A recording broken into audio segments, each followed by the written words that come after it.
São 19 horas e 59 minutos. Vamos dar início ao nosso ao trabalho desta noite. E hoje nós teremos o privilégio, a graça de receber o nosso querido irmão Wallace Santos de Oliveira, carioca e mineiro desde 10 anos, aos 11 anos de idade. O Wallace, nesta noite, é um presente que Eurípides nos manda e vai nos abrilhantar com o tema A Parábola da Água e do Vinho, para falar sobre as bodas de Caná. Um tema muito interessante, que sabendo que foi o primeiro feito de Jesus, né? Nosso querido irmão viveu em Uberaba, de 80 a 82, ocasião que teve o privilégio de respirar o mesmo ar do nosso querido Chico Xavier. Portanto, ele é duplamente privilegiado. Primeiro, que nasceu no movimento espírita. Segundo, que conheceu o Chico pessoalmente, e isso não é para qualquer um. Wallace é pós-graduado em Economia e Direito Tributário, palestrante espírita de várias casas, vários grupos espíritas de Belo Horizonte, como a FECFAS, a Jefirater, né? Grupo Espírita Fraternidade Albino Teixeira e tantas outras. E nessa noite, aí é uma coisa interessante, o Wallace tem 2 livros escritos muito interessantes. O primeiro é o Sermão Profético de Jesus, uma visão espírita do final dos tempos. E o segundo é 3 homens, apenas um espírito. 3 homens, apenas um espírito. Uma visão espírita do novo Messias. Lancei agora o terceiro, em agosto, que não está aí, é o Relógio Cósmico de Deus, uma visão espírita da hora do juízo final, que também fala sobre essas questões proféticas, né? Faltou atualizar, desculpa interromper, doutor. Não, com certeza. Eu só espero poder um dia comprar esse livro e receber um autógrafo desse grande irmão, esse grande companheiro que hoje se apresenta para nós, né? Wallace, antecipadamente, muito obrigado a você pela sua disponibilidade, pela sua boa vontade em partilhar conosco tanta coisa boa que, com certeza, você tem a nos oferecer nessa noite. Seja bem-vindo ao Espírito Santo, seja bem-vindo aos nossos corações, porque a partir de hoje já não somos mais só nós, somos nós que conhecemos você. Isso é uma lei da física, né, Wilson? Wallace, seja bem-vindo mais uma vez, obrigado, e que agora a palavra é sua. Boa noite, então, doutor José Luiz. Boa noite aos amigos, confrades aí da Associação Médica Espírita do Espírito Santo, da Capelania Hospitalar Espírita, em especial a pessoa do senhor Odilson, né? É com extrema alegria que recebi o convite, tá, gente, para poder estar aqui falando com vocês nessa noite de hoje sobre esse tema que é uma mescla, né, de nos empolga e ele também é muito enigmático, né? Nós vamos tratar disso aqui. Então, nós vamos falar hoje, gente, sobre a parábola da água e do vinho, que ela trata daquele episódio conhecidíssimo, né, do Evangelho de João, das bodas de Caná. Toda a parábola de Jesus, ela está contida num contexto, tá? Dentro dos evangelhos. Então, nós vamos conversar um pouquinho, e de forma um pouco rápida, por causa do tempo, sobre esse contexto, tá? Então, consta lá, né, no Evangelho de João, que o outro João, né, o Batista, pregava o batismo do arrependimento lá junto ao Rio Jordão, na Judéia. Então, antes de mais nada, eu já queria chamar a atenção de vocês para essa palavrinha que chegou traduzida para a gente, chamada arrependimento. Por quê? Porque ela traz um sentido que vai muito além daquele simples pesar sobre os atos, sobre os pecados, os atos pecaminosos cometidos pelos homens, né? Lá nos textos considerados originais, né, que são em grego, os evangelhos foram escritos em grego, né, pelo menos os fragmentos que chegaram para a gente, essa palavra lá consta como metanoia, e ela remete a uma outra palavra, né, em hebraico, que chama techuvá. E por que eu estou trazendo isso para vocês? Porque ela representa, na verdade, aquela ideia que a gente já está acostumado a tratar até dentro da doutrina espírita, que ela remete à ideia de mudança, de transformação de conduta moral. É aquilo que a gente ouve falar, né? Mudança, reforma íntima, né? Então, a gente vê que realmente desde aquela época, né, tanto João Batista, a gente vai ver também quanto Jesus, já tratavam desses assuntos, né? Então é bom a gente entender o sentido de cada palavra. Então ele dizia, né, o João Batista, que ele batizava apenas com água, mas que viria o Messias, né, que é o Cristo, depois, e que iria batizar com o Espírito Santo e com o fogo. Então veio Jesus, né, para ser batizado pelo João Batista, né? E João Batista, citando aquela passagem do livro do profeta Isaías, disse aos seus 2 discípulos, André e João, que seriam posteriormente discípulos de Jesus, que ele era aquele tal servo sofredor descrito lá em Isaías. Ele chamou, ele é o Cordeiro de Deus. E aí André e João passaram a segui-lo. Jesus, então, depois foi apresentado tanto para Filipe quanto para Natanael. Tá? Aí consta lá no Evangelho de João que o André falou para Pedro, que era seu irmão, sobre Jesus, e eles foram depois chamados, juntamente com Tiago, que era o irmão de João, para se tornarem os quê? Os pescadores de homens, de almas, não é isso? Então, esses foram os 6 primeiros discípulos ou seguidores escolhidos por Jesus: André, João, Filipe, Natanael, Pedro e Tiago. E aí, desde então, consta lá que Jesus, assim como João Batista, começou a pregar o arrependimento, né? Ensinando o evangelho nas sinagogas e falando que era chegado o reino dos céus. E aí, consta lá no evangelho a parábola, né? Que eu vou ler para vocês aqui rapidamente. Fala assim, que ao 3º dia fizeram as bodas na cidade de Caná da Galileia, e ali estava a mãe de Jesus, e também foram chamados Jesus e os seus 6 discípulos. E aí, numa certa ocasião, faltando vinho, a mãe de Jesus disse, né, para o seu filho, não tem vinho. Né? E aí Jesus respondeu, mulher, que tenho eu contigo? Ainda não é chegada a minha hora. Aqui eu gostaria de levantar rapidamente para vocês uma outra questão. Porque é muito comum a gente ouvir falar, né, que parece que, né, nessa passagem, que Jesus falou de qualquer maneira, tratou mal a sua mãe, né? E a gente vê que realmente, né, lá em vez de ele falar mãe, né, ele falou mulher, porque lá está escrita a palavra ginai em grego. Mas quanto a essa outra frase, realmente consta-se algumas controvérsias assim, sobre a melhor forma de interpretação. Porque, né, tem a interpretação que tenho eu contigo. Na versão católica já consta isso compete a nós, e em outras interpretações vem assim, isso não me diz respeito. E até também, né, que temos nós em comum. Mas, na realidade, os comentadores falam que aqui o que Jesus quis? Ele quis manter uma certa diferenciação de preocupações entre ele e a sua mãe. É como se ele estivesse falando assim, né? Isso, mãe, não é comigo, é com você. Ainda não é chegada a minha hora. Né? Não é que ele tratou mal a sua mãe. Inclusive, esse termo mulher que chegou para a gente, essa palavra ginai, é como se a gente estivesse falando hoje em dia, minha senhora, né? Então, a gente tem que se desprender dessas questões. Jesus não tratou mal a sua mãe.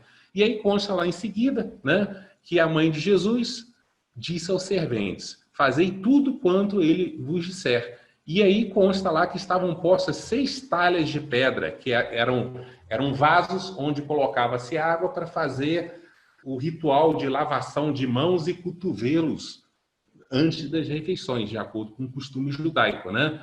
Porque eles acreditavam que a impureza de fora podia contaminá-los ao ser ingerido, né? Então, por isso que fala que eram as talhas das purificações. E cada um cabia de 2 a 3 almudes. Esses almudes aqui são unidades de medida de líquidos. É como se eu falasse tantos litros, né? E aí disse Jesus, enchei de água essas talhas, e encheram de água até em cima. E aí ele disse, tirai agora e levai ao mestre-sala. O mestre-sala é como se fosse o mestre de cerimônias. É como se hoje a gente contratasse um buffet e tivesse o mestre de cerimônias, que é o responsável pelo cerimonial, né? Pela prova, principalmente pela prova dos alimentos que seriam levados aos convidados. E aí levaram.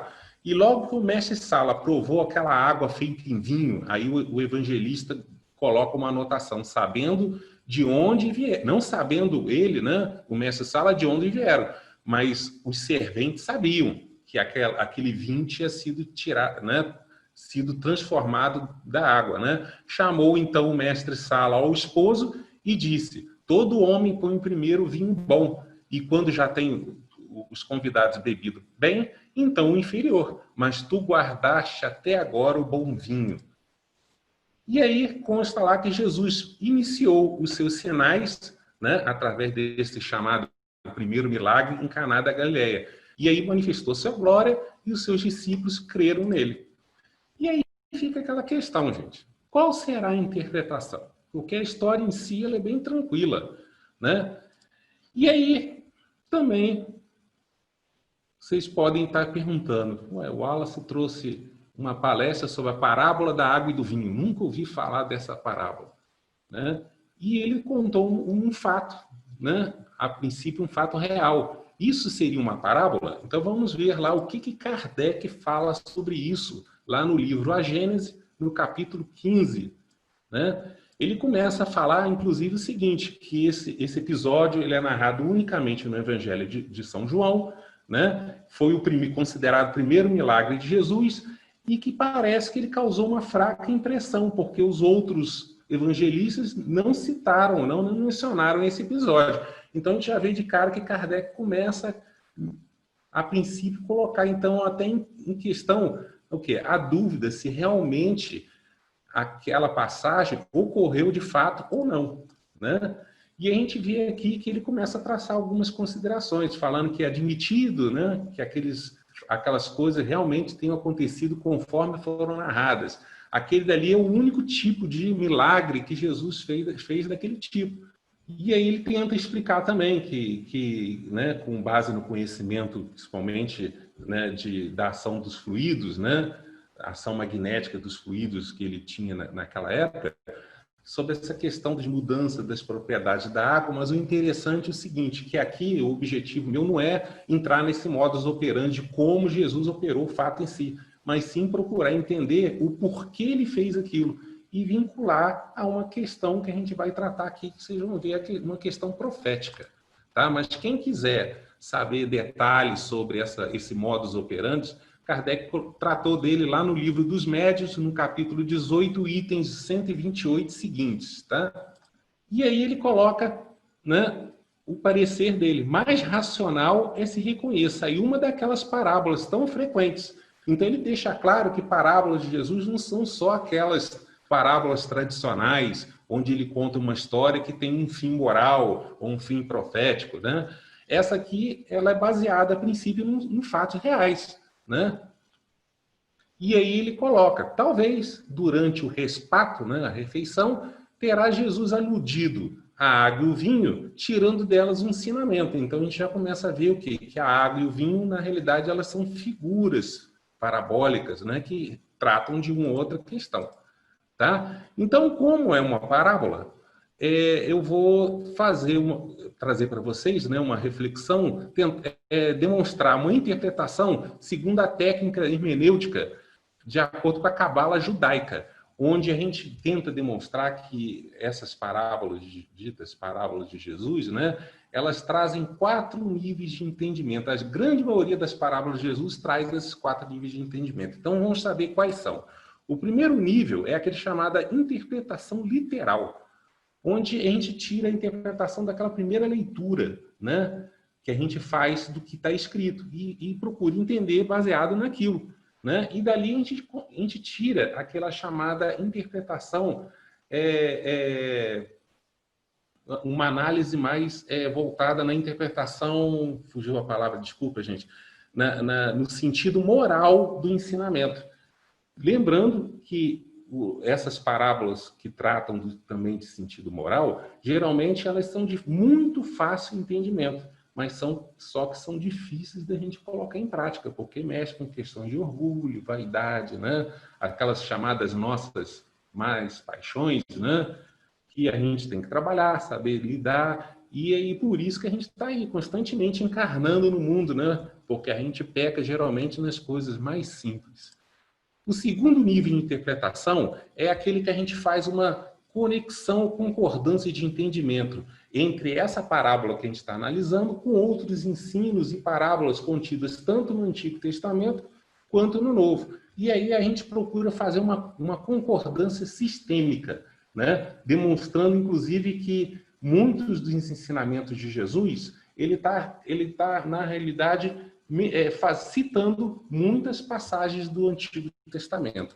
O terceiro nível, onde a gente vai trabalhar a identificação e a constatação do verdadeiro sentido daquelas figuras simbólicas e alegóricas que foram utilizadas. Então, a gente já vê de cara, que Kardec já até colocou lá, né, que a questão da água e do vinho, a gente não pode fazer uma interpretação literal dela, né? Ou seja, Jesus estava falando da água e do vinho, mas ele estava tratando de outra coisa. E são figuras, gente, que a gente vai ver aqui, a grande maioria delas a gente já está acostumada a conhecê-las, né? A gente vai trabalhar isso aqui. E o quarto nível, que é o que eu acho importante, que é o grande barato que a gente pode tirar dessa em particular e de muitas outras, é o chamado sentido espiritual, onde a gente tira o espírito da letra.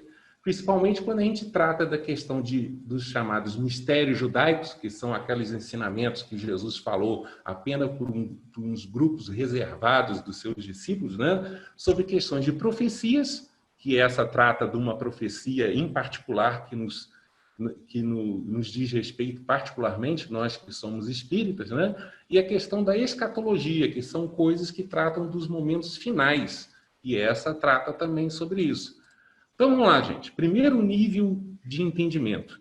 Então, vamos refletir sobre a parábola que a gente acabou de ler, né? A gente viu lá que Jesus, sua mãe e seus 6 discípulos foram convidados para uma festa de casamento, talvez até de um parente deles. E aí a gente já começa, é importante a gente conhecer um pouquinho da cultura judaica e entender o seguinte, que as festas judaicas duravam 7 dias, né? E havia no cerimonial, né, era servido um grande banquete, né, realizado na casa do noivo no último dia de festa, que é o 7º dia, né, da semana, que geralmente ocorria num sábado, no Shabat judaico, né? E aí a gente vê, aqui eu coloquei para vocês, né, que a semana judaica ela tem aquela mesma estrutura do que a gente considera hoje. Eles chamavam de semanas de Shavua. Então a gente vê aqui que a semana começa com domingo, né? E aí ela vai, né? É como se fosse uma contagem regressiva até o último dia, que é o 7º dia da semana, que é o sábado, eles chamavam de Shabat, tá? Então, aí consta lá na parábola que ao faltar vinho durante o cerimonial, a sua mãe toma a iniciativa de pedir que Jesus resolvesse aquele problema. E aí o pedido, a gente vê lá que passa a entender que ele foi ignorado a princípio, né? Onde a gente viu lá que Jesus quis demonstrar haver o quê? Preocupações diferentes quanto à questão, mas foi acatado em seguida, quando então ele transformou a água contida em 6 talhas de pedra bem cheias. Alguns comentaristas falam, né, fizeram alguns cálculos e falaram que aquelas 6 talhas era equivalente a cerca de 120 litros de água. E aí transformou essa quantidade de água em um abundante e delicioso vinho. Vinho esse que, ao ser servido naquele 7º e último dia, né, de festa, foi prontamente elogiado pelo mestre de cerimônias. Então, segundo a tradição cristã, essa passagem traz inúmeras lições morais que eu coloquei aqui algumas, que a gente vai ver que são de fácil entendimento, tá? Jesus, o Cristo, apenas manifesta o quê? A sua glória àqueles que o convidam para a sua intimidade, para fazer parte das suas vidas, né? Ele atenderá a todos os nossos pedidos com vistas à superação dos problemas da vida, mas sempre na hora ou no momento certo, né? E quem trabalha, vocês aí que eu estudei sobre o assunto, sobre o papel da capelania, né, hospitalar espírita, onde vocês levam o consolo, o apoio, o suporte, né, aos internados, aos seus familiares. Você vê o quanto que é importante a gente ter essa noção, né, esse entendimento, né, dessas lições morais que essas inúmeras parábolas de Jesus nos trazem, né? Então, devemos sempre agir como bons servos e cumpridores da vontade de Deus, né? Sendo essa transformação da água em vinho também um convite, né, à transformação humana, moral humana, através daquilo que a gente viu lá, que é o significado da palavra arrependimento, ou seja, através da fé e da mudança de atitudes morais. Aí eu trouxe aqui, está lá no Evangelho segundo o Espiritismo, capítulo 19, sobre essa questão da fé, né? Essa passagem aqui onde a espiritualidade disse para Kardec, lembrando que a gente deve ter fé, mas a gente não deve admitir o que é aquela fé cega, aquela fé sem comprovação, né? Que a gente deve amar a Deus, mas sabendo por que ama. Crer, mas sabendo crendo nas suas promessas, mas sabendo por que a gente deve acreditar nelas, né? Inclusive, né, ele fala que a gente tem que crer e esperar, né, sem desfalecimento, porque os milagres são obras da fé. Então, o Kardec trabalha muito essa questão do poder da fé, né? Então, ele coloca lá, o Cristo, que operou milagres materiais, mostrou por esses milagres mesmos o que o homem pode, né? Inclusive nós, né, os homens, os profetas fizeram, né? Quando a fé, isto é, aquela força de vontade de querer, né, e a certeza que essa vontade pode obter na satisfação, ou seja, na sua concretização. E aí ele lembra, também os apóstolos não operaram milagres seguindo o exemplo do Cristo? No livro Caminho, Verdade e Vida, o Espírito de Emmanuel, através da psicografia do Chico Xavier, falando sobre essa passagem evangélica das bodas de Caná, principalmente o seu sentido alegórico moral, olha que interessante que ele colocou lá. Que ele fala que o episódio ocorre durante as festas de casamento, mas podemos aproveitar o quê? O sentido simbólico. E aí ele coloca, também nós estamos na festa do noivado do Evangelho com a terra. E aqui ele antecipa um outro sentido que a gente vai tratar mais na frente, né? Lembrando, né, aquela questão da união, da aliança espiritual que a gente ouve, né, que está em processo, que ele vai falar entre a união do esposo, que é o Cristo, com a esposa, né, que é a humanidade terrena. Então, é aquele noivado do Evangelho que representa o juízo religioso, o juízo divino, né, com o juízo religioso coletivo da humanidade, essa aliança, essa união de entendimentos. Mas aí ele coloca, apesar de quase 2000 anos, a alegria ainda é de noivado, porquanto não se verificou até agora a perfeita união. E realmente, ele colocou isso em 1900 e alguma coisa, no livro Caminho, Verdade e Vida, eu achei em 1939, se não falha a memória, e hoje nós estamos aqui, a gente ainda, profeticamente falando, a gente ainda está nesse processo, né, de união que ainda não se concretizou, está quase ali, profeticamente, está quase ali, está quase chegando, né? Então, nesse grande concerto, aí ele vem falando, né, ou festividade, somos o quê? Humildes, aí ele vai tratando que nós somos humildes serventes, né, que fala da questão do vinho, mas o mais interessante é o que ele coloca ali, né? O conselho é sábio, profundo e foi colocado no princípio dos trabalhos da salvação. Lembrando que foi a primeira, né, milagre, né? A gente pode colocar assim, a primeira parábola descrita no Evangelho de João. Então, escutando semelhante advertência da mãe de Jesus, meditamos se realmente estamos fazendo ou não tudo que o mestre nos disse, ou seja, trazendo aquele sentido moral. Porque a palavra arrependimento, ela traz na sua raiz, né, aquele que foi falado do techuvá, né, ela traz na sua raiz a palavra chuvá, que traz a ideia justamente do retorno. Então é muito comum a gente ouvir falar né, que o pecado significa desviar-se da meta. Então, o techuvá, que é o arrependimento, traz a ideia do retorno, ou seja, da gente voltar a seguir o caminho, né?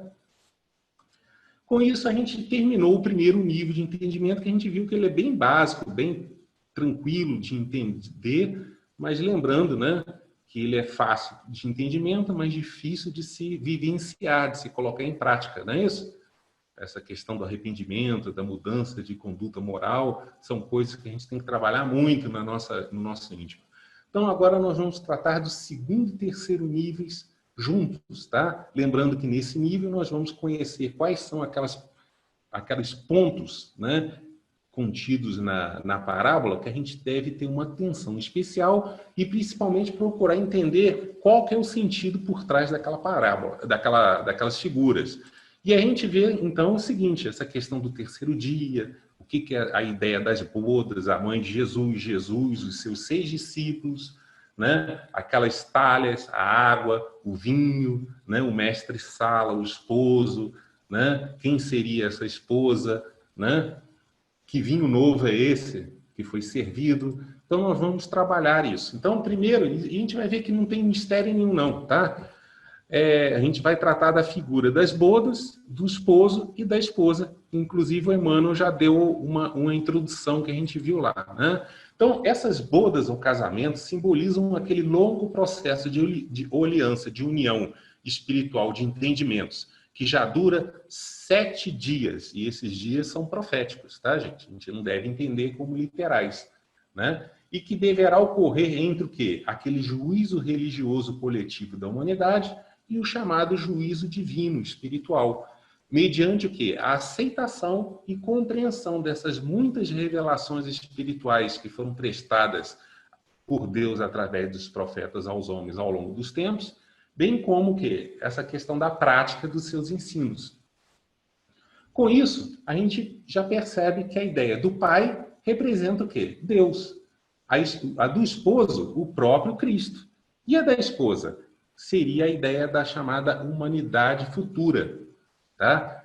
E eu coloco aqui link para quem depois quiser, tiver curiosidade, passagens do Antigo Testamento que mostram esses entendimentos, tá, gente?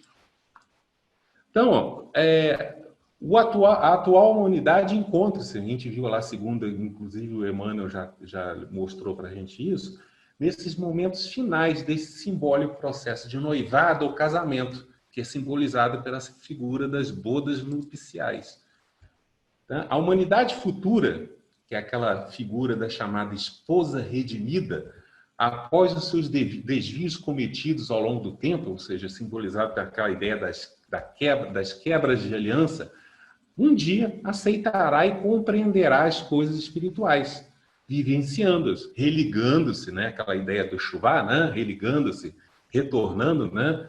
A Deus e ao Cristo, que simboliza o quê? O esposo. Então, são ideias bem simples, tá? Então, são muitas as passagens bíblicas que demonstram todas essas alegações que eu apresentei, tá? Por exemplo, na parábola do festim de bodas de Jesus, está escrito lá assim, o reino dos céus é semelhante, ou seja, ele fazendo uma comparação, que parábola traz essa ideia, né, de comparação, a um certo rei, que a gente vê que representa Deus, né, que celebrou as bodas, ou seja, esse processo de união do seu filho, o esposo.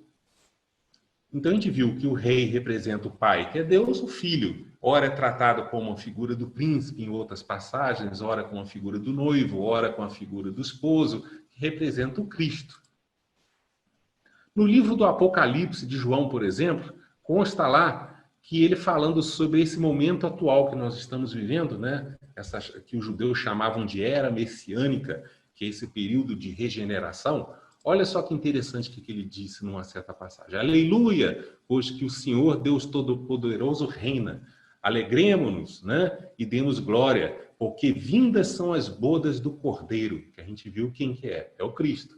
E já a sua esposa, é o quê? A humanidade, né? Se aprontou. E foi-lhe dado que se vestisse de linho fino, puro e resplandecente. Engraçado que a questão das vestes representa justamente o quê? A exteriorização do estado, né, espiritual. Então, quando ela está, a esposa, a gente vai ver aqui, quando a esposa está redimida, né, que é o caso aqui, ela se veste com as chamadas virtudes, né, dos santos, que é representado pela figura das vestes de linho puro e resplandecente. E aí ele coloca assim, e disse-lhe, escreve, bem-aventurados aqueles, quem? Nós, os convidados, que são chamados à ceia das bodas do Cordeiro. Né? E disse, aquelas iguarias, né? Os comes e bebes servidos, né? Nas bodas, são as verdadeiras palavras de Deus. Então a gente já está vendo aqui, já até antecipando qual seria o sentido da água e do vinho, tá? Vamos lá, gente. É rápido porque a gente não pode aprofundar em detalhes, não. No livro do Apocalipse ainda consta lá uma outra passagem. Eu, João, vi a santa cidade, a nova Jerusalém, que de Deus descia do céu, enfeitada, assim como uma esposa, né, embelezada para o seu marido. E aqui eu chamo a atenção para vocês sobre a questão do seguinte. Ora, a figura da esposa ela é associada à cidade de Jerusalém. Então é importante a gente entender esse símbolo para a gente entender outra coisa que eu vou tratar mais à frente. A simbologia da figura da mãe do Cristo. Então, a esposa significa Jerusalém.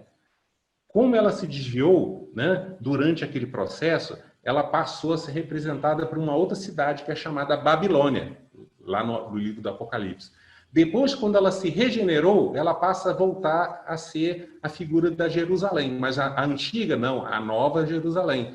Então, são figuras que a gente tem que entender para poder não se perder na hora de interpretar, tá? Então, a gente vê que aquela ideia dessa união, ela já vem tratada desde o Antigo Testamento, né? Então, durante aquele processo, aquela esposa que representava Jerusalém, ela teve quebras de aliança, né? E aí, depois ela se transviou, se adulterou, né?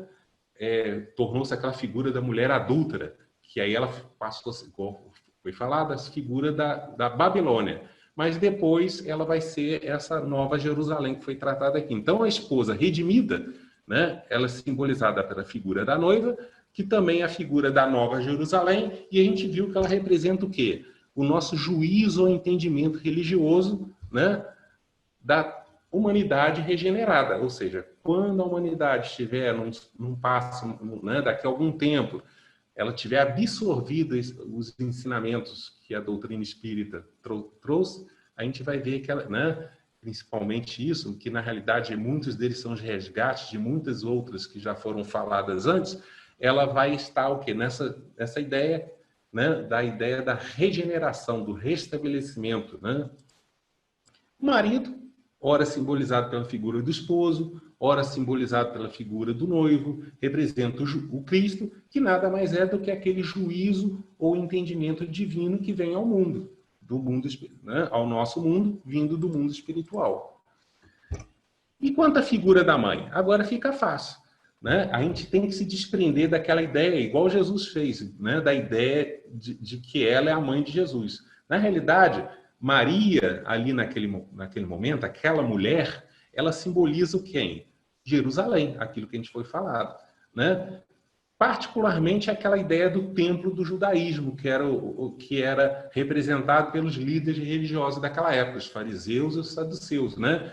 Que descumpriam a obrigação que cabiam a eles, que era justamente o quê? Simbolicamente, levar o vinho, né? A gente já vai antecipar aqui a ideia, né? O vinho, né, aos convidados, que eram os judeus daquela época.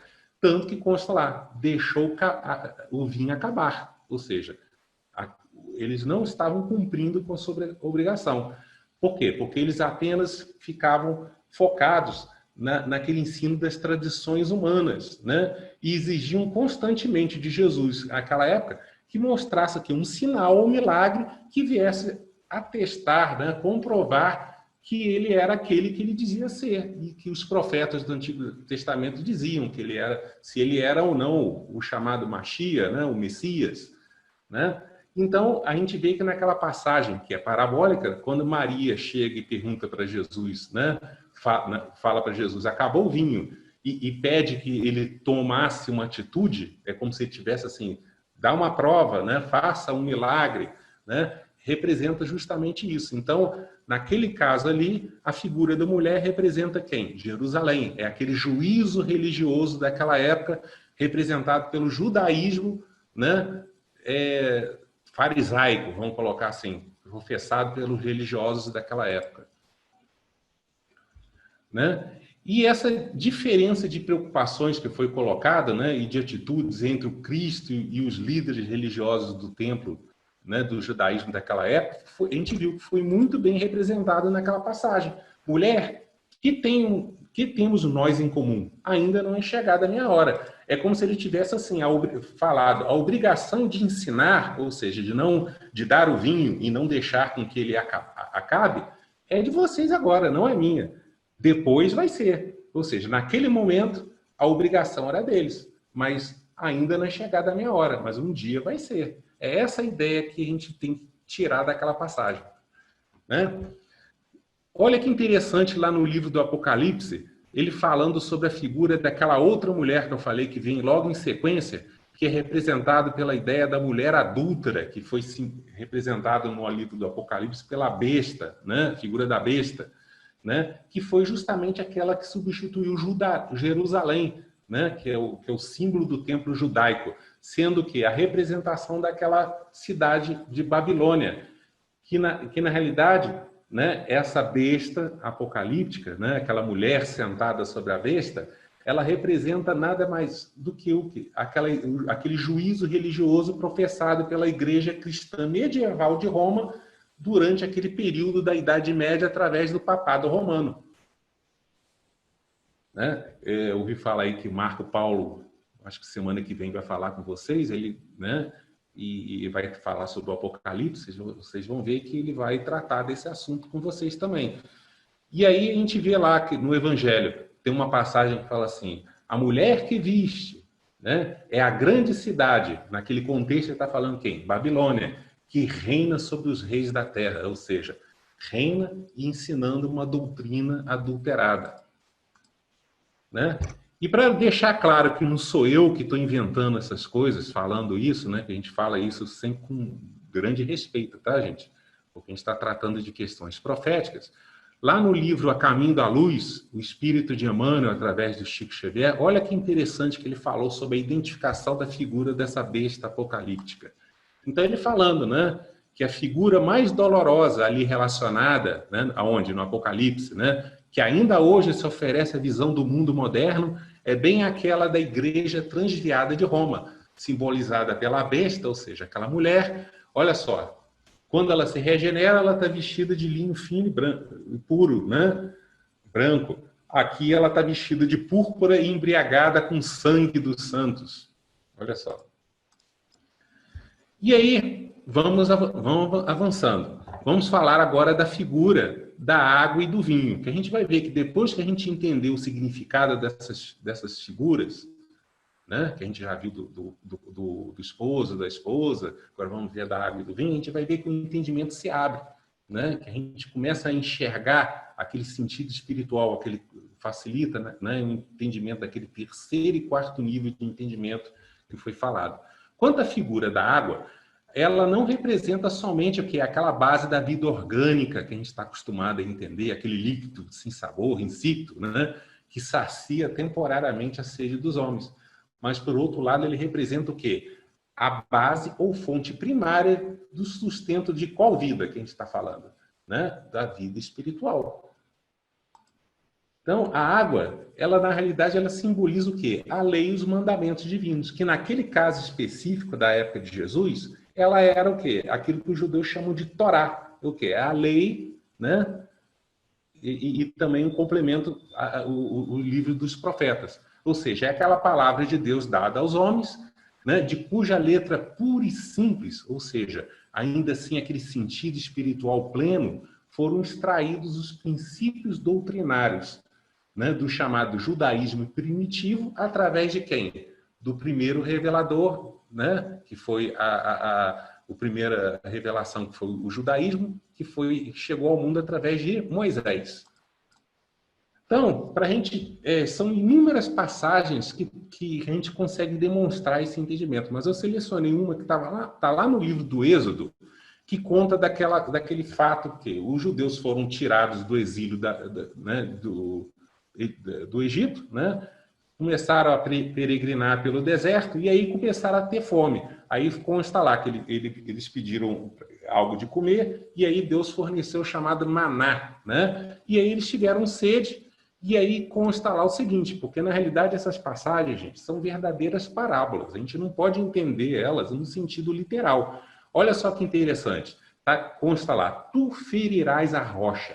Essa rocha é uma figura de linguagem também, que está lá no livro de Deuteronômio, né, Jeremias, onde ela representa o quê? Deus. Deus é a rocha.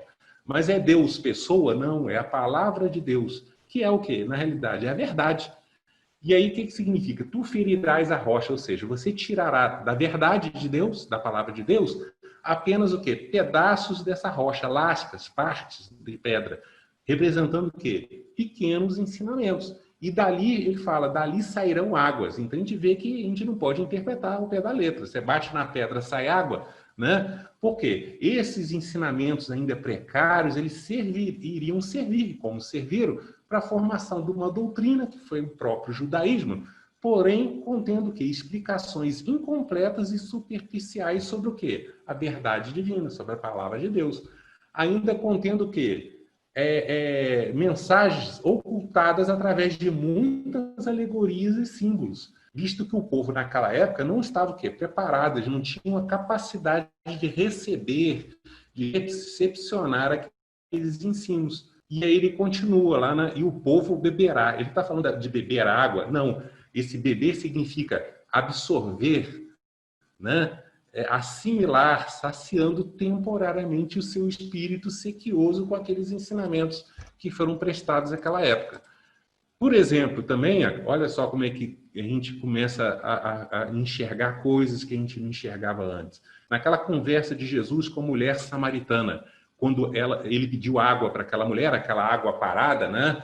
E Jesus prometeu dar a ela água viva. Olha só o que ele coloca. Qualquer que beber dessa água, aquela água parada, ele estava fazendo menção ao judaísmo, tornará a ter sede. Mas aquele que beber da água que eu lhe der, ou seja, seria a sua doutrina, o cristianismo, nunca terá sede, porque a água que eu lhe der se fará nele uma fonte de água, né, que salte para a vida eterna, ou seja, iriam fazer eles obterem a compreensão das coisas eternas, do mundo espiritual, tá? A gente não pode perder muito tempo aqui não, tá, gente? Então, a gente viu que assim, a figura simbólica da água viva, falada aqui por Jesus, representa, né, que Jesus iria dar ao povo, que foi o cristianismo, né, representa o quê?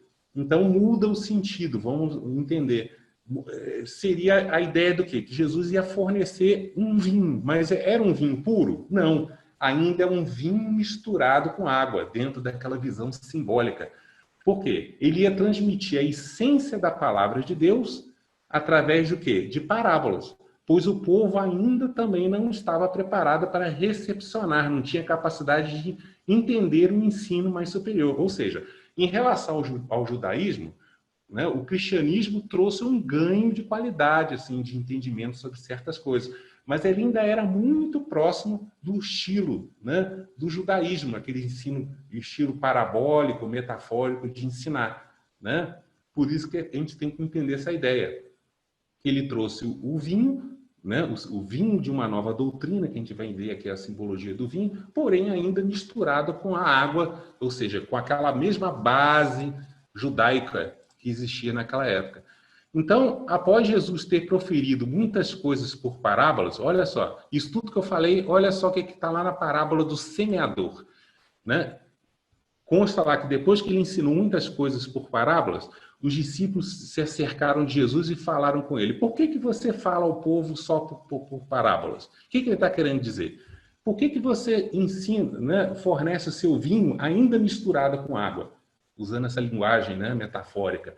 E aí ele respondeu: porque a vós discípulos, né, é dado conhecer o quê? Os mistérios do reino dos céus. É como se fosse assim: vocês estão em condições de beber um vinho mais puro, mas a eles, ao povo, não é dado. E aí ele, citando Isaías, falou, porque, né, que eles tinham um coração endurecido, né? E aí ele promete, olha só, porque aquele que tem, como ele está falando de conhecimento, de entendimento, de juízo, né, de compreensão do juízo das coisas espirituais, ele fala, aquele que tem o que? O conhecimento, remetendo ao futuro, se dará mais e terá em abundância.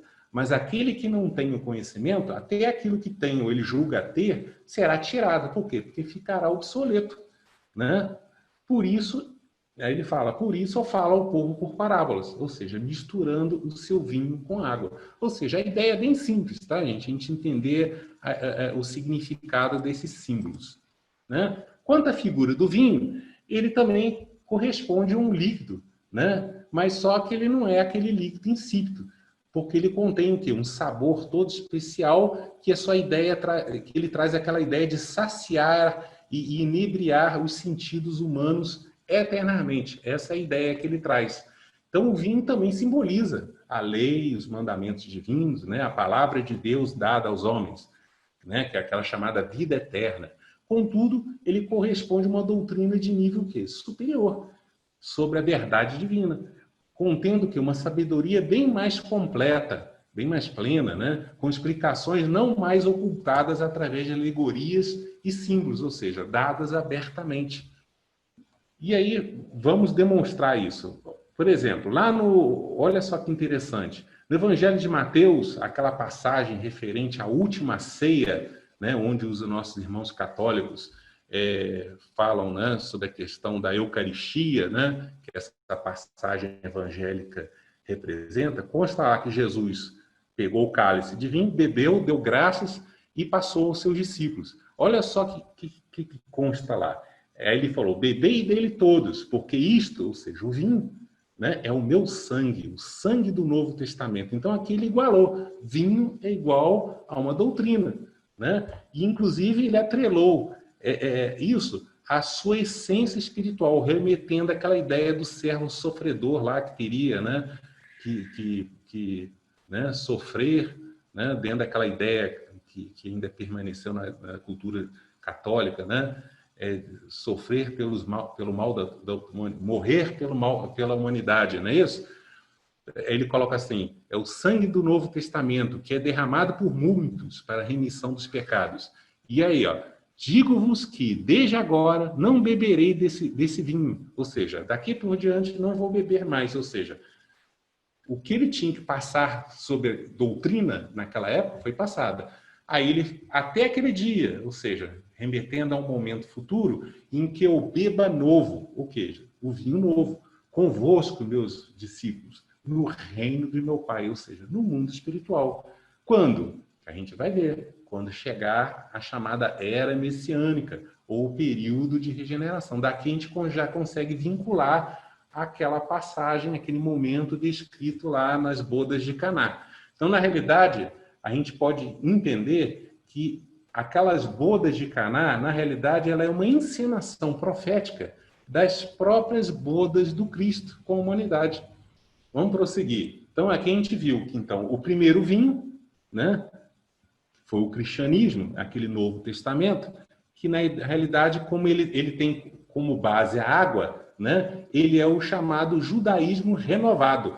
É aquele vinho ainda misturado com água, né? Então, e esse vinho novo que ele prometeu? Aí a gente vai ver que está atrelada àquela ideia que ele tratou do outro consolador, que seria o chamado cristianismo renovado. Então, no livro do Apocalipse, por exemplo, consta lá também algumas interessantes passagens, né? Consta lá que um anjo, né, falando a João sobre aquela visão profética da queda do poderio daquela igreja transviada de Roma da época da Idade Média, principalmente quando houve a invasão de Napoleão Bonaparte, né? Olha só o que ele coloca lá. Caiu Babilônia, que a gente viu que é uma figura, né? Aquela grande cidade que a todas as nações, ou seja, a humanidade, deu a beber o quê? Do vinho. Mas qual vinho que ele está falando?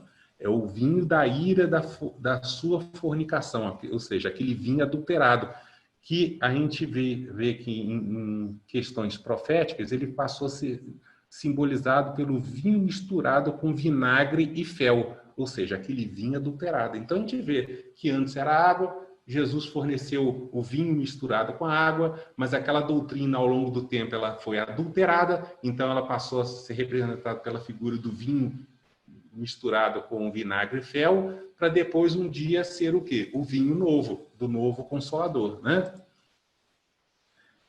E aí logo em seguida, né, no próprio livro do Apocalipse, falando sobre essa vinda futura de uma nova doutrina, que a gente viu que é o novo Consolador, né, para a humanidade, olha o que o anjo diz, falando que no futuro, né, todo mundo beberá do vinho, ou seja, da doutrina, da ira de Deus, ou seja, da vontade de Deus, que se deitou, ou seja, que foi servido, ou seja, não misturado, ou seja, não mais adulterado, ou seja, aquele vinho novo, no cálice de sua ira. E para demonstrar essa ideia do vinho adulterado que foi falado aqui, né, que foi adulterado a doutrina cristã através da atuação da Igreja medieval de Roma, olha aqui que o espírito de Emmanuel, né, também no livro A Caminho da Luz, falou sobre isso. Então, ele falando lá que a Igreja de Roma, falando lá que na época ela quis se colocar acima das outras igrejas, né? Porque eles tinham estabelecido no sistema de pentarquia, então tinha de Antioquia, de Alexandria, né? E aí eles alegando a ideia do primado de Pedro queria se colocar acima das outras. E aí ele coloca lá, herdando os costumes romanos e suas disposições multisseculares, procurou um acordo com as doutrinas consideradas pagãs pela posteridade, modificando as tradições puramente cristãs, adaptando textos, improvisando novidades injustificáveis e organizando finalmente o catolicismo sob os escombros da doutrina deturpada. Então, aqui ele falando sobre esse processo da adulteração da doutrina do Cristo, ou seja, da adulteração do vinho fornecido por Jesus. Tá? E quanto à simbologia das 6 talhas de pedra? A gente viu que as talhas de pedra não eram aqueles vasos usados, né, que se enchia de água, e era usado nos rituais de ablução, né, lavação, purificação, que eram realizados antes das refeições. Mas, na realidade, o vaso ele representa um recipiente, né, que, na realidade, ele representa o símbolo do homem disposto a receber, onde? Em sua consciência, uma doutrina ou um ensino. E a gente vai ver aqui, comprovar essa ideia, tá? Então, na realidade, como eram 6 vasos, a gente viu que o João Evangelista, desde o primeiro capítulo, ele fez questão de enumerar quais eram os 6 discípulos de Jesus, né? Até a chegada das bodas, do momento das bodas de Caná, a gente vê que aqueles 6 vasos, na realidade, eles representam nessa parábola os 6 discípulos de Jesus que o acompanharam aquelas bodas. Tá? E a gente viu lá que eles receberam o quê? Água, né? Que depois se transformou em vinho, que a gente viu que são o quê? Doutrinas, na totalidade das capacidades de compreensão das coisas espirituais. Essa é a ideia. Né? Para demonstrar essa ideia de que os vasos ou talhas representam os homens, olha só uma passagem interessante que consta lá no livro do profeta Jeremias, que na realidade ele trata de uma profecia que aqui ele não fala quando é que ela vai se cumprir, mas Jesus depois, né, numa outra passagem, falou quando. Consta lá, que na realidade era uma verdadeira parábola, que né, Deus, né, falando com o profeta, falando com eles, ó, diz ao povo, né, que todo odre é aquelas bolsas onde se colocava, era o recipiente onde se colocava o vinho para fermentação, tá, gente? Então ele coloca assim, todo odre, que a gente viu que simboliza homem, se encherá de vinho, ou seja, receberá uma doutrina. E aí ele ainda até brinca com o sentido, que o povo vai falar assim, mas a gente sabe disso, que todo o odre serve para se encher de vinho. Mas aí é como se Deus estivesse falando para o profeta, mas aí você diz para o povo isso, ó, eis que eu encherei de embriaguez, ou seja, de vinho, de doutrina, a todos os habitantes da terra. Demonstrando aqui aquela ideia que os odres, que são os vasos, representam quem? A humanidade. Então, fica simples a gente entender os símbolos, tá? Naquela passagem do livro do Atos dos Apóstolos, onde depois que Paulo de Tarso teve a sua visão na entrada de Damasco, ele foi orientado aí à casa do Ananias, olha só que interessante que consta lá. Né? Que Jesus, falando com Ananias, que estava temeroso de receber o Paulo, que era perseguidor dos judeus, em sua casa, disse para ele, vai, porque este é para mim um vaso, ou seja, um homem escolhido, para levar o meu nome, ou seja, a minha doutrina, aos povos gentios, ou seja, os não-judeus. E essa simbologia da transformação? Então, logo, aquele processo de transformação de água em vinho representa o quê? A vinda futura de uma nova doutrina, que a gente pode considerar que é o símbolo do vinho novo, né? Que seria, a princípio, ensinado ao povo, né? Através dos discípulos de Jesus naquela época, que foi o cristianismo, que ainda era aquele vinho misturado com água, mas que teria o quê? Uma base doutrinária, né? Que teria como base doutrinária o próprio judaísmo, ou seja, a água, aquele judaísmo renovado. Contudo, né, naquela época, Jesus trouxe o quê? Essa boa nova ao cristianismo, mas deixou claro que ele não tinha ensinado tudo. Inclusive, prometeu o posterior envio de um outro consolador, aquela passagem famosa, né? A gente viu que ele estava falando desse o quê? Vinho novo, né? Com isso, a gente entendeu essas ideias do segundo e terceiro nível, a gente compreendeu todas essas figuras que foram tratadas, tá? E aí vem aquela pergunta, né? Quando a transformação da água e do vinho ocorreu? A gente viu que na passagem, né, ela ocorreu no chamado terceiro dia. Então a gente entra agora no quarto e último nível de entendimento, onde a gente vai entender o que seria esse terceiro dia, entender por que Jesus falou que ainda não era chegada a sua hora, quem seriam os serventes, o mestre-sala, né? E a gente já compreendeu o que seria, né, esse vinho, né, que foi elogiado ao final, no sétimo dia, que representa o terceiro dia nessa passagem. Então, a simbologia do terceiro dia. Então, segundo a parábola, Jesus havia dito o quê? Aos religiosos daquela sua época, que aguardavam a chegada do Messias, que o quê? Que ainda não é chegada a minha hora. Essa é a ideia, porque os judeus daquela época não entenderam, como não entenderam até hoje, que Jesus, naquele seu chamado primeiro advento, ele estava cumprindo aquela profecia contida lá no livro de Isaías e no livro de Daniel, que é a chamada, né, a vinda do chamado servo sofredor, onde estava previsto que ele ia passar por tudo aquilo, que ele ia morrer, e Jesus falava, eu vou retornar no terceiro dia, né? Por isso que ele falou, ainda não é chegada a minha hora. Numa certa ocasião, né, Jesus falando aos discípulos de João Batista e remetendo àquela passagem lá que a gente viu do livro de Jeremias, quando ele tratou dos odres, olha que interessante que Jesus falou, aquela época.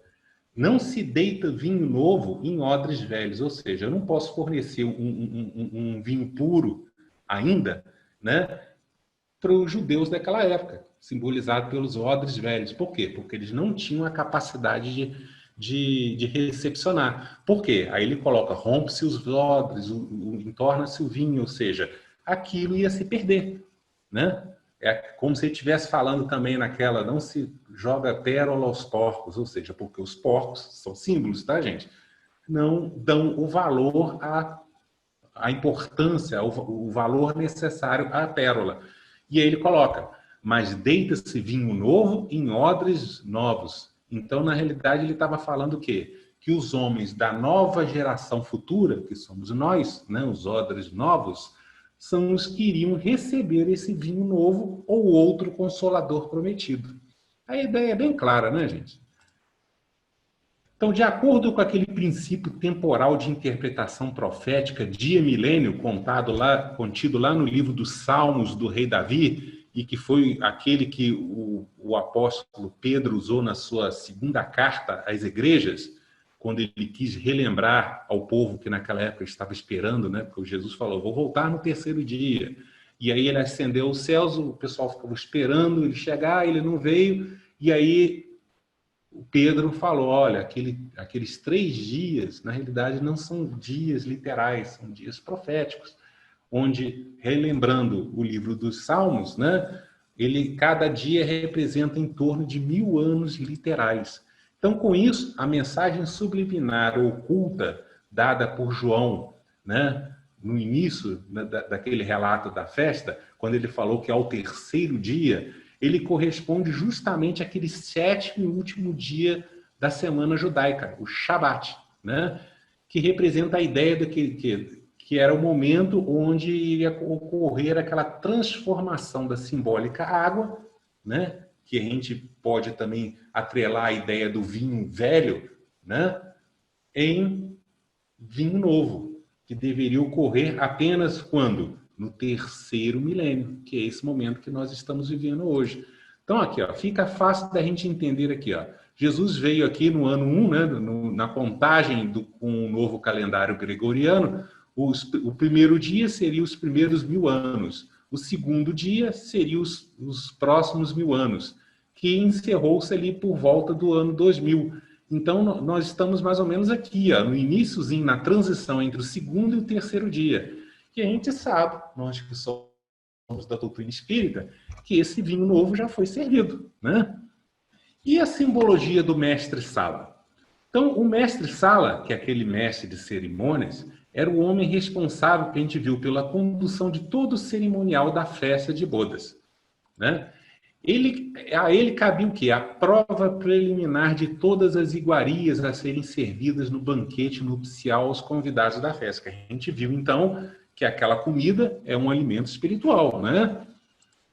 Então, vimos que ele, na parábola, após ter provado aquele vinho novo trazido pelos serventes, que sabiam a sua origem, ele não, né? Que era água, chamou o quê? O esposo e elogiou, dizendo que aquele vinho novo servido depois, ao final da festa, no terceiro dia, que corresponde ao 7º da semana, era bem melhor que o anterior. Então, gente, para finalizar, diante de tudo que foi dito, pergunta para vocês. Quem foi o simbólico mestre-sala, ou seja, que é aquele homem responsável pela prova preliminar do vinho novo, ou aquela nova doutrina que a gente viu que é o outro consolador, que veio o quê? Do mundo espiritual, né, dos céus, através dos espíritos colaboradores do Cristo, que seriam o quê? Os seus discípulos desencarnados, por isso que falou lá, né, durante a passagem da Eucaristia, que ele ia beber o vinho novo com eles no reino do Pai, né, no mundo espiritual, e mediante o auxílio dos médiuns, que representa, na realidade, aquela figura dos serventes, justamente naquele terceiro milênio da era cristã, na época predita por todas as antigas profecias judaico-cristãs. Quem? Quem foi que, após ter recebido essa nova revelação de Deus, evocou ou chamou o quê? O Espírito de verdade, que é a representação do esposo, reconhecendo que aquelas informações religiosas de base judaico-cristã, ou seja, aquela água que se transformou em vinho, eram de natureza divina, complementar e superior às demais. Então, gente, diante de tudo isso que foi falado, pelo menos para mim não restam dúvidas que quem cumpriu esse papel foi Allan Kardec, né? Na segunda metade do século XIX, como todos nós bem sabemos, né? E olha que interessante o que Kardec falou, né? Lá no capítulo 6 do Evangelho segundo o Espiritismo, quando ele tratou do Consolador Prometido, onde essa passagem, na realidade, ele remete simbolicamente, né? Remete todos aqueles símbolos contidos na boda de Caná. Olha só, Kardec, que a gente viu que é o mestre-sala, disse que o Espiritismo vem na época predita, onde? Em todas aquelas escrituras judaicas, ou seja, ao terceiro milênio da era cristã, que não é só essa passagem que remete a essa ideia do terceiro milênio, não, tem muitas outras. Cumprir a promessa do Cristo, ou seja, aquela promessa contida lá do outro Consolador, né? Preside o seu advento o Espírito de verdade, ou seja, o esposo. Ele chama os homens, quem são? Os convidados das bodas, a observância da lei de Deus, ou seja, justamente aquela ideia do arrependimento que foi tratado ao início, né? A metanoia, o techuvá, né? E ensina todas as coisas, estabelecendo, né? Fazendo compreender o que Jesus só disse por parábola, advertiu Cristo: ouçam os que têm ouvidos para ouvir.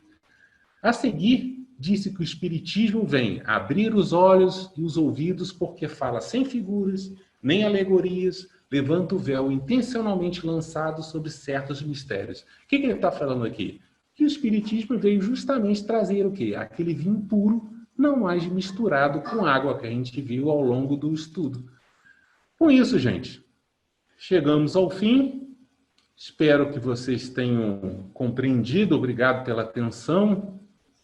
Meu amigo Wallace, que coisa maravilhosa, que momento sublime na nossa semana. Quero te agradecer profundamente pela sua explanação tão diferente. E você trouxe uma significação para todos os elementos que compõem a palavra das bodas de Caná.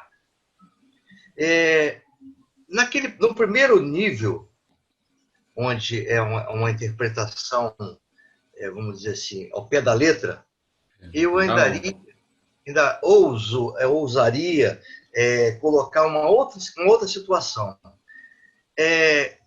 Sabendo o que Jesus já sabia e sabe da nossa condição humana e do futuro a nós reservado pelos desígnios do nosso Pai, a perfeição. Ele adiantou-se em pelo menos 2000 anos a uma situação que nós ainda presenciamos hoje, que é a grande parte da humanidade, nós homens, não reconhecermos, não valorizarmos a real sentido, real significado da mulher. Tanto que a mulher foi escolhida pelo Criador para gerar o filho seu, Jesus.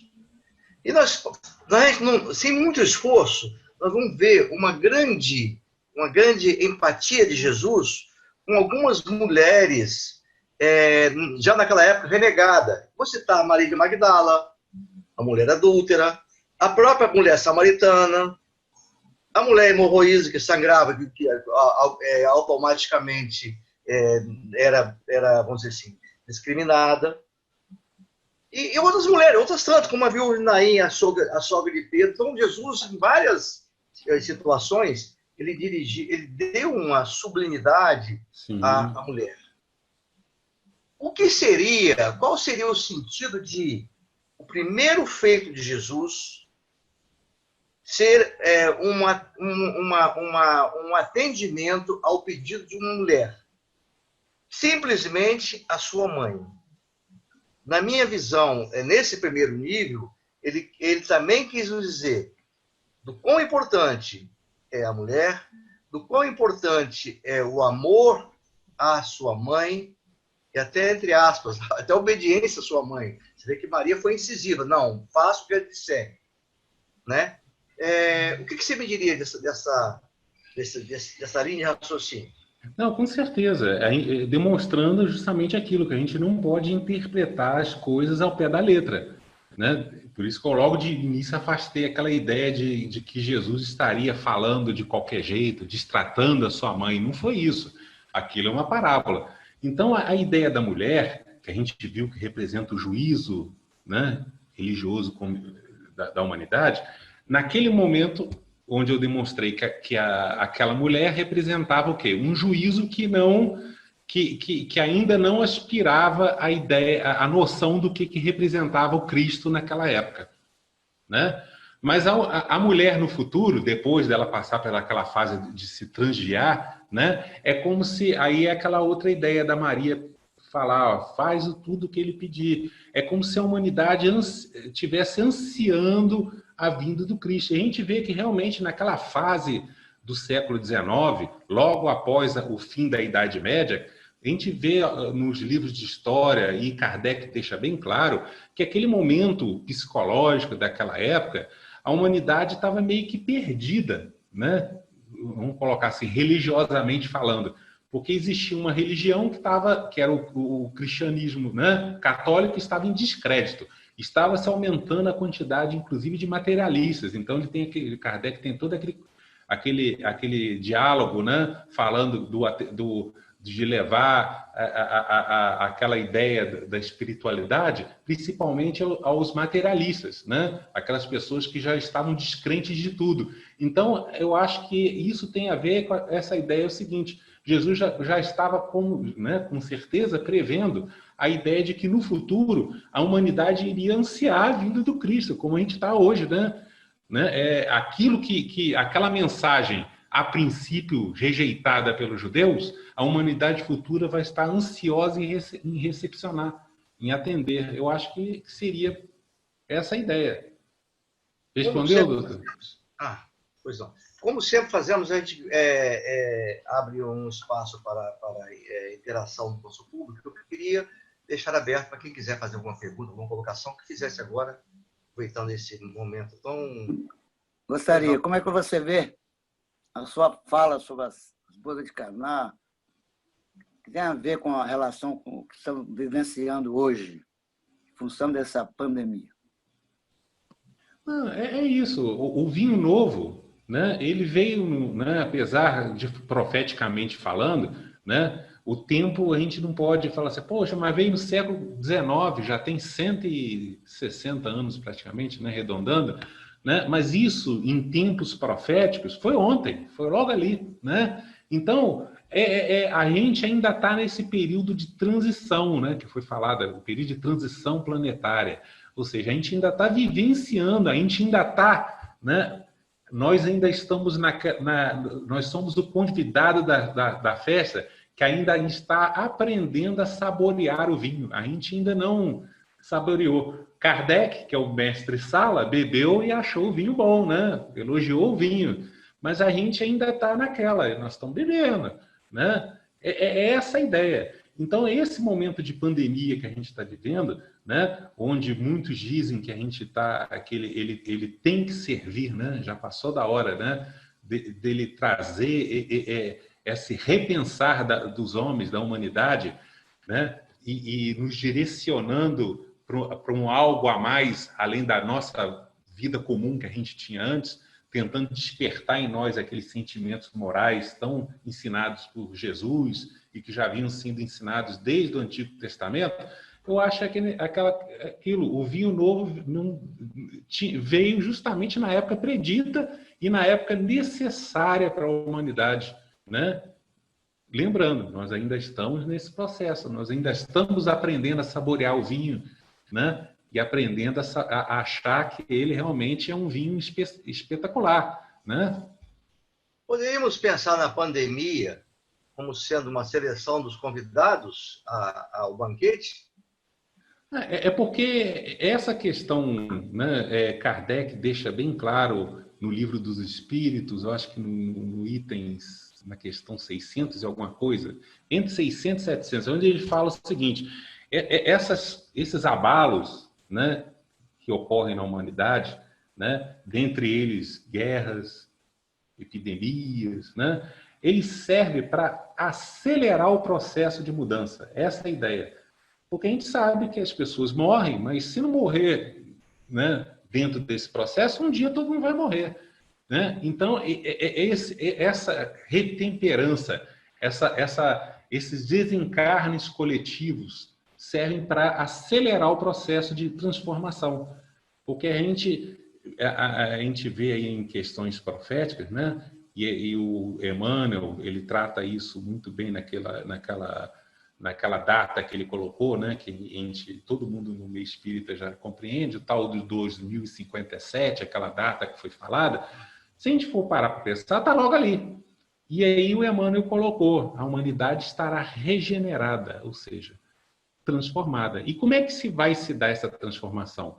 Muitos vão desencarnar durante esses processos, porque, na realidade, a gente está focando muito em termos proféticos nesse período agora da pandemia. Mas se a gente for parar para pensar que desde a vinda do chamado vinho novo, né, que a gente viu que é o Consolador, a doutrina espírita para cá, quantos abalos a humanidade já passou? A gente já passou por 2 guerras mundiais, né? A gente está focado muito na Covid, mas a gente já passou pela gripe espanhola, que matou muito mais do que até agora matou, né, a pandemia, a Covid.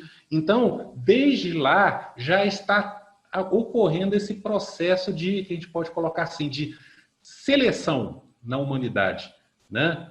Onde Jesus tratou isso belíssimamente bem naquelas passagens, né? Da parábola do joio e do trigo, da rede de pesca, dos bodes e das ovelhas, lá no final do sermão profético, né? Mas lembrando que nem todos nesse processo de seleção, né?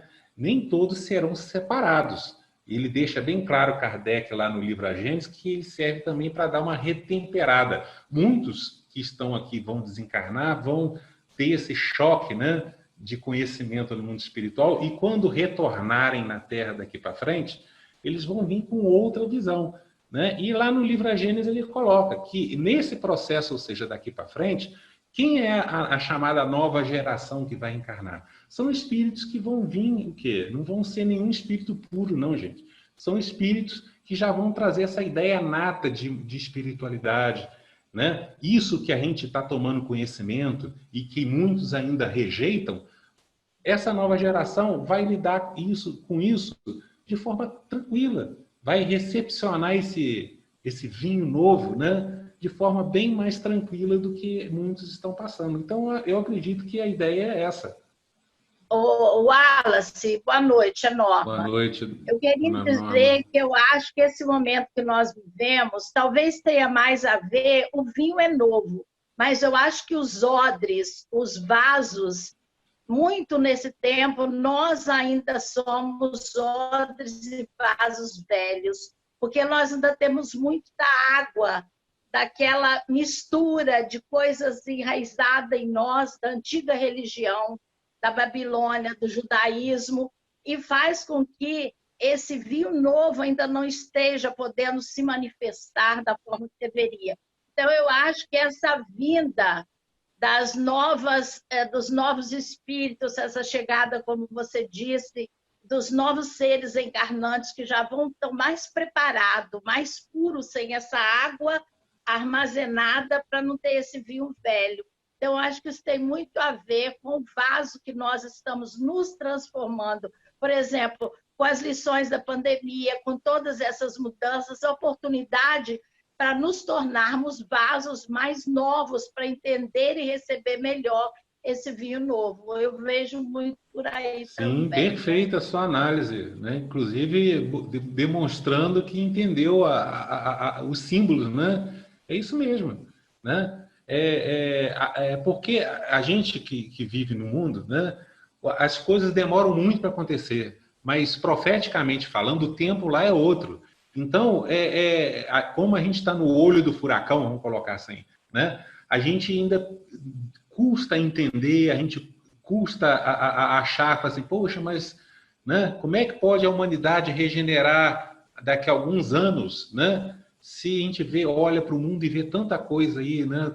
O mundo está de cabeça para baixo, né? E a gente começa a fraquejar na fé, e a gente não compreende uma coisa que eu costumo falar muito com as pessoas nas palestras, e é o foco daqueles livros que eu escrevi, que tratam de outros assuntos proféticos, mas na realidade ele fala sobre isso tudo. Deus planeja assim como nós, mas só que a gente, por ser imperfeito, a gente planeja assim meio que porcamente, né, as coisas, né?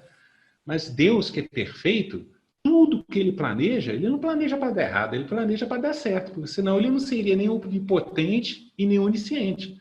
Então, a gente tem que ter, aí eu reforço para vocês, qual que é o objetivo da gente conhecer isso tudo que a gente tratou hoje? É fortalecer a nossa fé espírita cristã, né? Quanto ao quê? É esses ensinamentos proféticos. Porque tudo aquilo que foi profetizado, né, nas antigas escrituras, e eu demonstro isso nos meus estudos, cumpriu-se, né? Cronologicamente, historicamente, né? E por que essa última, que é o da chamada regeneração da humanidade, né, que a gente está ainda no processo de transição e a gente vai o alvorecer da regeneração a partir, né, da segunda metade do século XXI, né, particularmente a partir daquele momento de 2057, 64, por que ele não vai acontecer? Então, tudo leva a crer que vai. E como é que vai acontecer? Então, a gente está vivenciando essa questão que foi perguntada, né? Esse processo de aceleração, onde muitos vão encarnar trazendo ideias novas, conceitos novos, né? Vasos mais receptivos para receber o vinho novo. Na realidade, eles já estão bebendo vinho novo lá no mundo espiritual. Eles só vão encarnar aqui e trazer as ideias, né? E nós que bebemos o vinho aqui na Terra e ainda estamos meio que vacilantes, quando voltarmos lá, nós vamos retemperar esses nossos juízos, nossos entendimentos, porque quando nós retornarmos, né, a gente já está craque, né, já passível de compreender e de vivenciar isso de forma mais perfeita nesse mundo regenerado. Tranquilo, dona Norma? Tranquilo, obrigada. Né? Mas vocês viram, gente, essas e outras passagens dos evangelhos que tratam de questões proféticas, elas são muito bonitas, muito interessantes, né? Então a gente vê realmente aquilo que a gente consegue, né? Essa aqui não entra muito em detalhes, mas comprovar que isso que Jesus falou, o momento que ele ia vir, né? Que é esse momento que a gente está vivendo, né? Antes da gente terminar, eu queria só fazer aqui um registro importante. Nós estamos sendo prestigiados hoje com a presença da nossa irmã Zuila Miranda, que é presidente coordenadora do grupo de capelania do Hospital do Câncer de Mato Grosso, e dizer para ela que foi com muita alegria que a gente recebeu a presença dela aqui, e gostaríamos também que ela fizesse algum comentário, dissesse alguma coisa, alguma mensagem para a equipe de capelania aqui do Espírito Santo. Primeiro, foi uma surpresa, né, doutor José Luiz, tocar no assunto, porque, na verdade, eu só quero trocar algumas experiências, né, com as equipes de capelania do Espírito Santo. Então, eu estou sendo pega de surpresa. Mas eu quero dizer que o trabalho de capelania é de uma profundidade tão grande que, nesses 11 anos que eu estou no Hospital de Câncer, desenvolvendo um trabalho de coordenação na equipe espírita e fazendo um trabalho ecumênico dentro do hospital, eu aprendi com os outros grupos, porque nós convivemos com os outros grupos, evangélicos, católicos, fazemos cursos juntos. O Hospital de Câncer tem um departamento de capelania, baseado no modelo europeu, então não é nenhuma casa religiosa que toma conta dessa capelania, é o próprio hospital. O que eu mais aprendi, além dos pacientes, é que a convivência com esses grupos ecumênicos foi uma riqueza que eu não imaginei que teria. Eu nunca imaginei conviver com tantos grupos diferentes de forma harmoniosa, às vezes também desarmoniosa, mas tem um capelão que nos coordena. Então, tenho certeza que a partir dessa fala, eu gostaria muito, porque me sinto um pouco solitária aqui por ser uma experiente, mas são iniciativas primeiras, né? Que essas trocas pelo país de grupos de capelania, que é um trabalho tão novo no movimento espírita, vai nos levar a muitos lugares. E um deles, por exemplo, é a mediunidade. Então, que eu só tenho a agradecer por estar aqui e dizer que aos grupos de capelania que talvez ainda o Espiritismo não saiba o tamanho e o valor dos trabalhos de capelania, seja ela hospitalar ou de qualquer outra área. Deixo aqui a sugestão que a gente possa conversar, já passei sobre o telefone para você passou o seu para mim, para a gente montar, de repente, uma live, live fala, né? Bonito, né? Live, né? Live.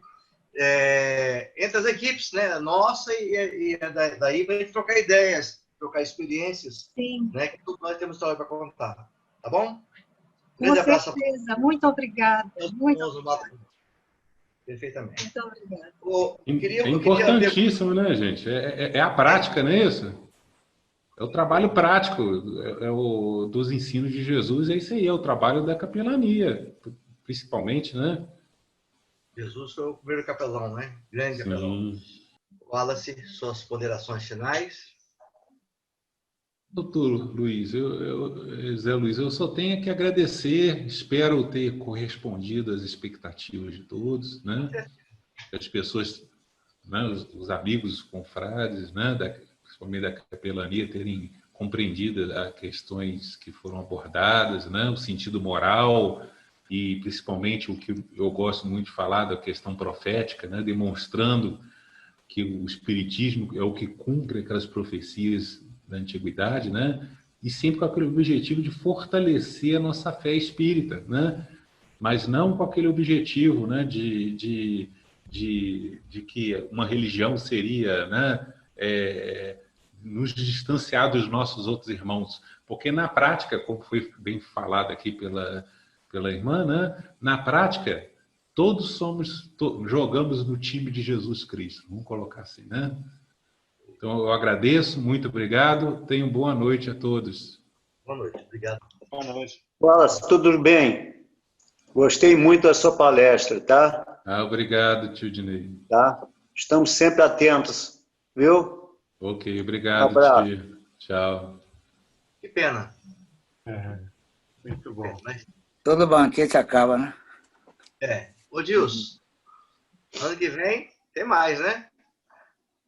No ano que vem já está, não vou dizer a data, não, mas já está programado. Ele vai falar outro então tá bom. professor. Então, Wallace, aguarda aí que ele vai te procurar. Muita paz a todos. Obrigado pela companhia dessa noite. Obrigado de novo, Wallace. Boa noite, Zé. Boa noite. Boa noite, Osmar. Boa noite a todos. Boa noite, gente. Com Deus. Boa noite, meus irmãos. Boa noite. Boa noite. Fiquem com Deus. Boa noite a todos. Beijo a você. Tchau. Tchau, pessoal. Tchau. Obrigada, Carol. Fica com Deus. De nada, até a próxima.